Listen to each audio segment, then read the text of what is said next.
Imagine a fan of Didat giving advice to Didat. You don't debate this Jimmy Swaggart. You don't know him, I know him. He will chew you and he will spit you out. The person who was the most famous televangelist, who owns television channels, whose budget was more than $1 million a day to keep his head above water. Our Sheikh Ahmad Didat, mashallah. With Allah on his side, he goes to USA. In the hometown of that Christian missionary.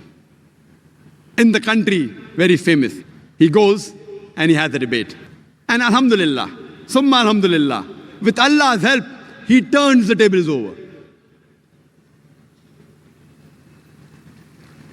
Imagine a man of small means, not even past school, leave aside being a graduate, challenges the stalwarts of Christianity, so much so that he became the biggest stumbling block for the Christianity of the world, for the Christian missionaries. One man alone, Sheikh Ahmad Didat, with the help of Allah subhanahu wa ta'ala, he challenged the whole of Christianity.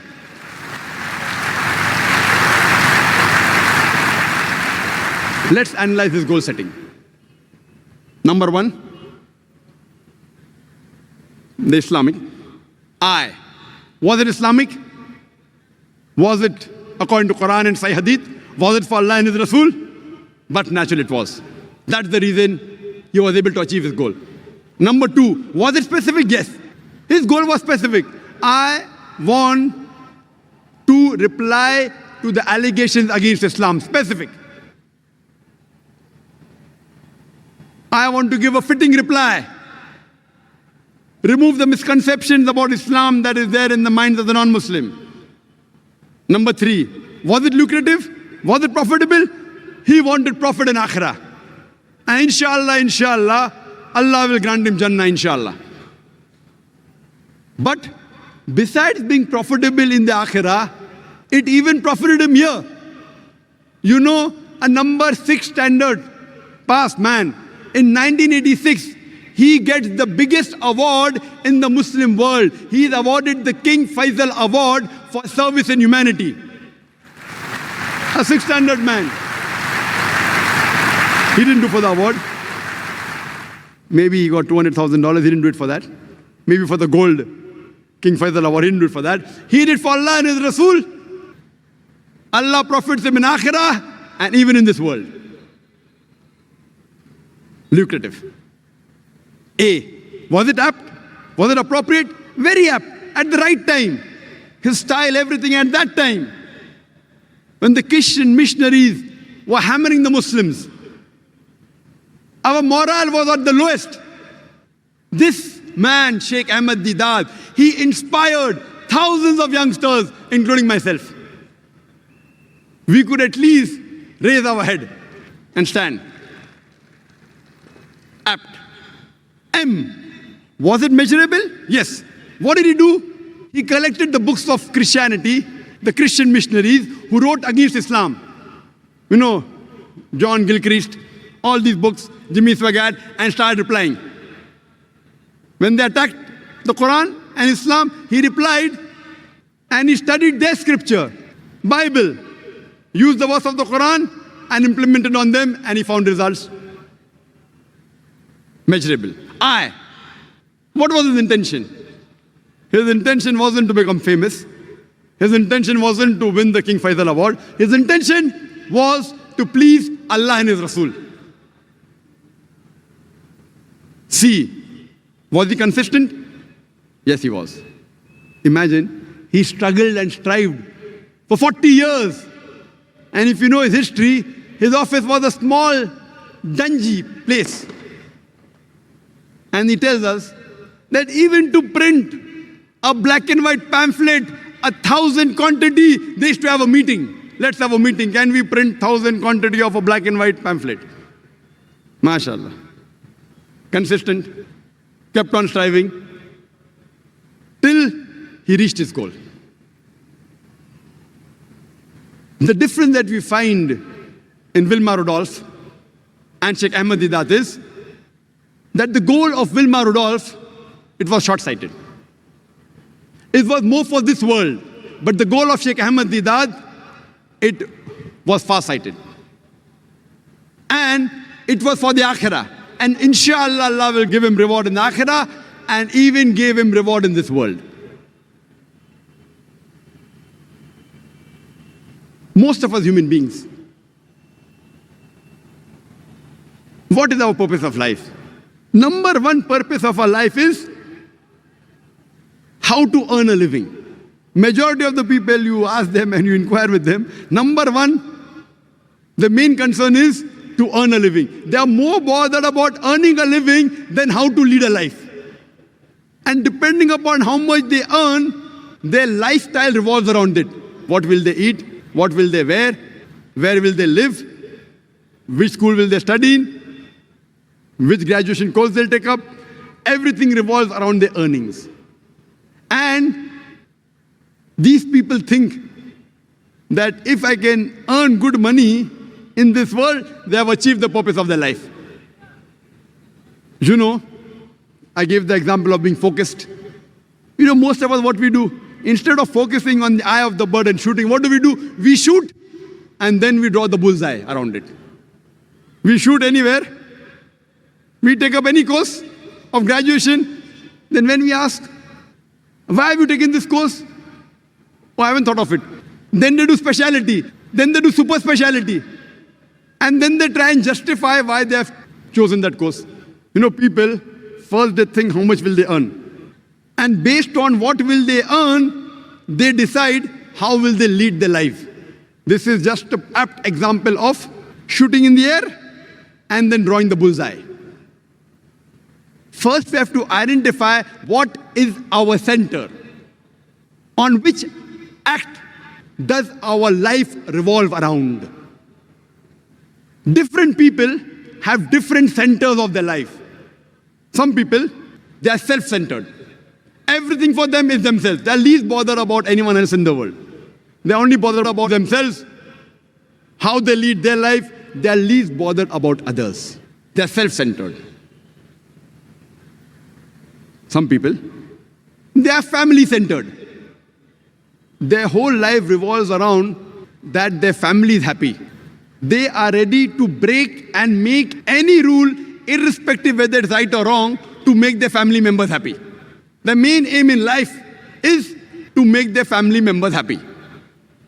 Some may be parent-centered. Some may be spouse-centered, wife-centered, or husband-centered. Some may be children-centered. No, some people, to make their parents happy, they will go to any extent. Their whole rules and regulations of life are based on what their parents like and don't like. Allah says in the Quran, in Surah Luqman, chapter number 31, verse number 14, that we have enjoined on the human beings to be good to their parents. In travail upon travail did the mother bore them, and in pain did she give them birth.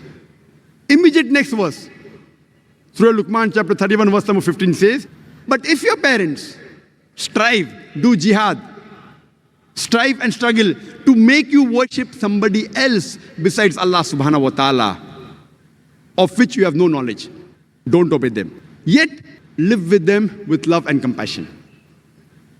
That means our Creator says, you have to love your parents, you have to respect them, obey them, but if they tell you to go against the Creator, against Allah and His final messenger, you don't have to obey them, yet live with them with love and compassion. There are limits. Some of us, we are spouse-centered. We want to satisfy our wives, or we want to satisfy our husbands.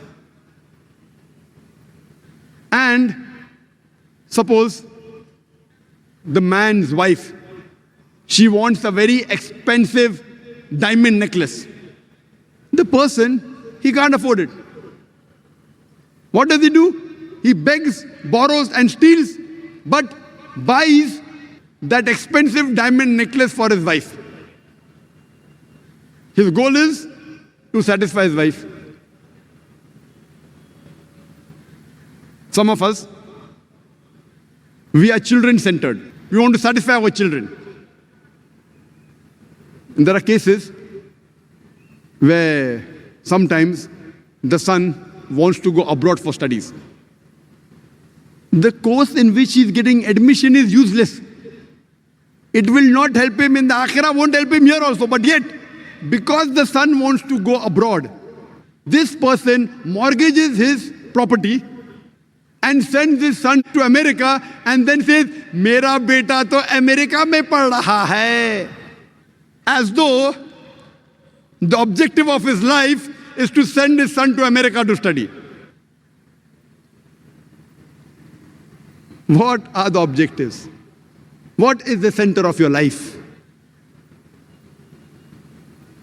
Some of us, we are society-centered.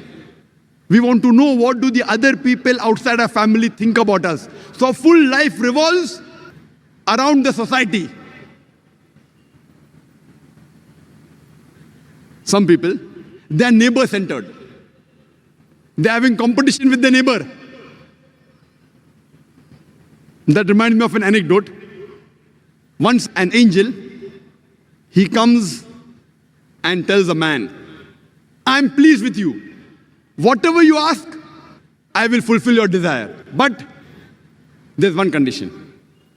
Whatever you ask, I will give it to you, but I will give your neighbor double."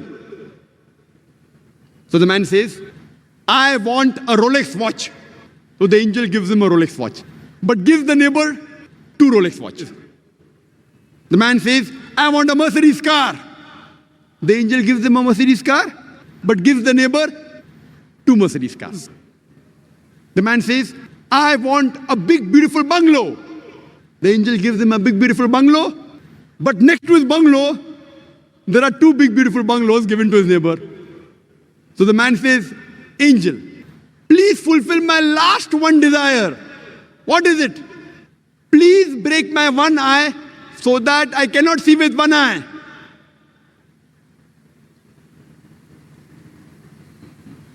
Imagine, he is more bothered about his neighbor than himself. He is not bothered whether his life is simple or complicated, whether he lives in poverty or luxury. He is more bothered that he should lead a better life than his neighbor. So much so that he tells the angel, "Break my one eye so that my neighbor's both eyes are broken." This is how we are neighbor-centered.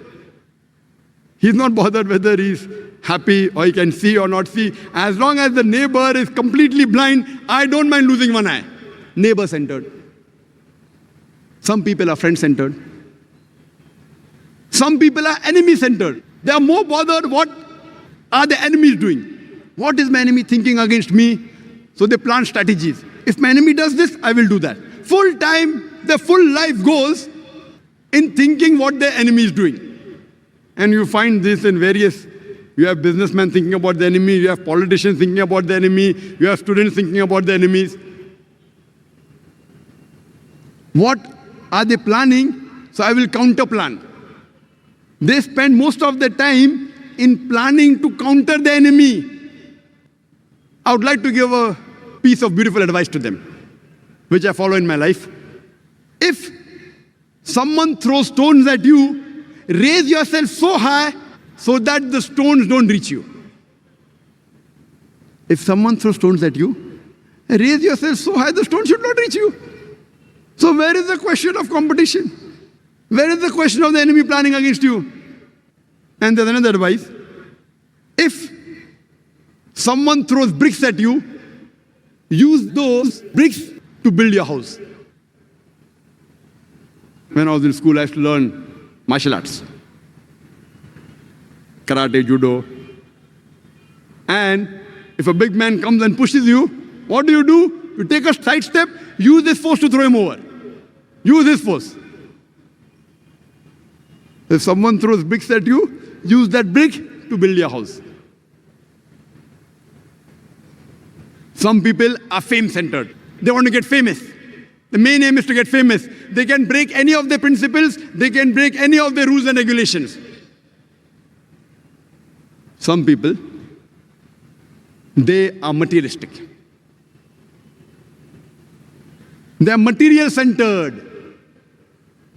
They are more bothered what do they own, what do they possess, what do they wear.